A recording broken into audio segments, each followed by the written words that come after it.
All right, welcome back to Studio A, right here at the front of the hub, here at the beautiful Rai, Amsterdam. Great job, Cedric. Thank you so much for bringing the energy and bringing the fun to Cisco Live with all of those new friends that you've made since you got here this week. Remember, keep sending out those social media posts, tweets, photos using hashtag Cisco Live EMEA. Please share your response to the content that you are hearing all day long and stay with us right up to our closing keynote with Pierluigi Collina, the world's greatest football referee. Right now, I've got Mohammed Imam here in the Cisco TV studio with me. Mohammed is Senior Director of Product Management for Catalyst 9000 series. Welcome, Mohammed. So glad to have you here with us. My pleasure. Thank you. All right, so Catalyst 9000 has been so incredibly successful for Cisco. How has the portfolio really evolved over the last few years? It has been an amazing run in the last 5 years. We introduced the Catalyst 9000 in 2017, and since then we have never stopped innovating. We have unified the entire Catalyst portfolio in one product, which is Catalyst 9000, whether it's access, aggregation, or core. We have unified the architecture from software perspective with iOS XE, across the board, single image, with one hardware architecture using the UADP ASIC, and that has simplified the user experience. That has made the operational activities for our network administrators very, very easy with the Catalyst 9000. And so the portfolio kept evolving, and last year, we have introduced what we call it the X series, the X factor, and that is the Catalyst 9300X, our latest Catalyst 9300, which comes with 90 watt of power, multi-gigabit, 1 terabyte stacking, and a lot of other functionalities packed in this beautiful box. We have also introduced Catalyst 9400X with SOUP 2 and some new line cards. And on the Catalyst 9500X and 9600X, we have introduced for the first time the Silicon One based Catalyst 9 case. And that means additional power, additional performance, additional scale. And we have made the install base that was with the Catalyst 6500 back in the days, now is ready to migrate to the Catalyst 9000X. Having said that, in this Cisco Live, we are introducing a couple of new exciting products as well. We have our industry first 60 port 25/50 gig box. We have never seen a 1RU box with 60 ports packed. Typically it's 48, but now we are able to pack 60 port with the innovations that we have done. This box is capable of 60 ports of 25 or 50, as I said, but it also comes with 400 gig uplinks. 4 ports of 400 gig uplinks, and that basically makes you ready for the new hybrid world that we are living in the post-pandemic era. It also comes with security features, IPsec capable, MACsec ready, and it's software-defined access and EVPN ready as well. Absolutely. So again, a lot of great breakthroughs, a lot of announcements this week here at Cisco Live. Share a couple of the latest trends that we are seeing, for example, in enterprise campus networks. Let's go with that. So in the enterprise networks, as you can imagine, in the post-pandemic, one of the trends that we have seen is the hybrid work. Yes. And that means more video, more mobility, more security concerns as well with all these, with more mobility and more people in different places. At the same time, we are also seeing IT and OT convergence, right? A lot more endpoints are now coming into the network, which were never supposed to be on the network in the past. Things like lights, LED lights, blinds, HVAC systems, they are getting connected to the network. And I think one of the most trending topics of the day, especially here in Europe, is the energy saving and sustainability. And I think network is sitting in a very strategic place and can be the catalyst driving this transformation of sustainability in the future years. Because all of the enterprises that I'm talking to, they have their sustainability goals defined. I think network can play a big role in multiple ways. Number one, PoE. PoE cuts the cost for our customers, but at the same time, it brings a better form of energy with DC power. And second is the visibility that you get with the network for energy savings. the more visibility you have of usage, occupancy in your networks, in your buildings, the more you can optimize the energy.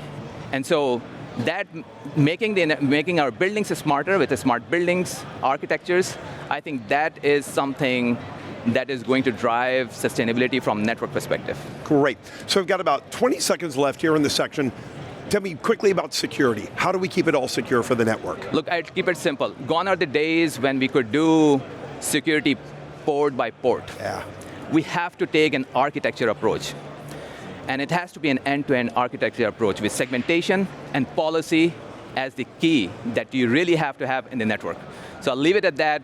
It's a much bigger discussion, and we can have much more discussion on that at a different segment. That is perfect. Mohammed Imam, thank you so much for joining us here in the studio. We really do appreciate it. Congratulations once again. Thank you.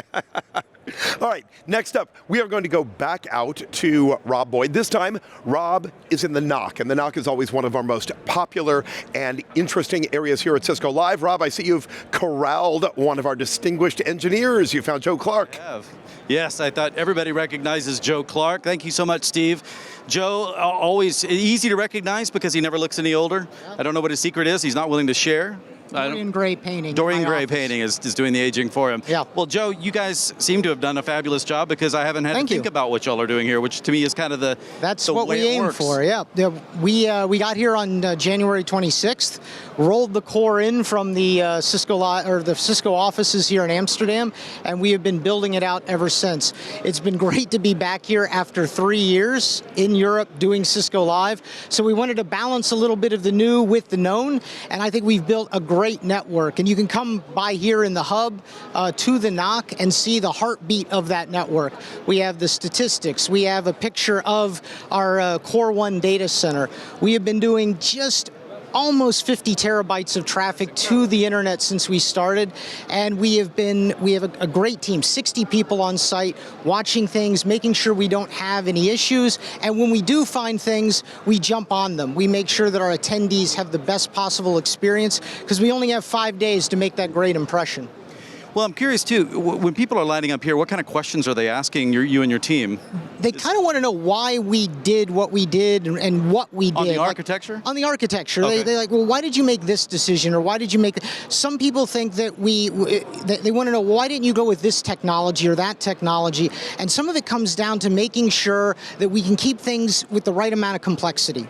If something goes wrong and we're down for an hour out of 5 days is a long time. Yeah. So we want to make sure that we're using the greatest Cisco technology with enough of what we know to be able to troubleshoot quickly, to be able to resolve issues quickly, and to manage the complexity with a team of generally volunteers who come out here, who prep, who really love this stuff, who believe it, but also they're not doing this every day, and they need to be able to be fast and responsive. Well, I had a chance to talk to some of the apprentices that have been helping with this, and I think that's fascinating. I love the way we bring up the next generation, give a hands-on in a real live environment that's critical. Yeah. You know, it's a very critical environment. I also love the fact that you choose.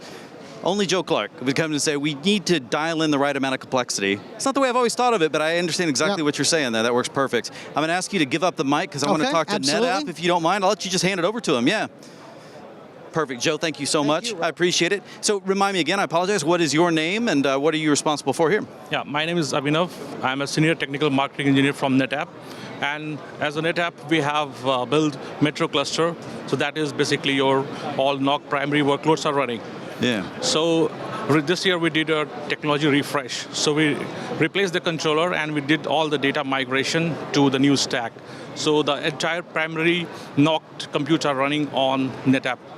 So, and as you know, that FlexPod, it's a partnership between Cisco and NetApp that has been running since around 2010, almost since the start of Cisco UCS platform.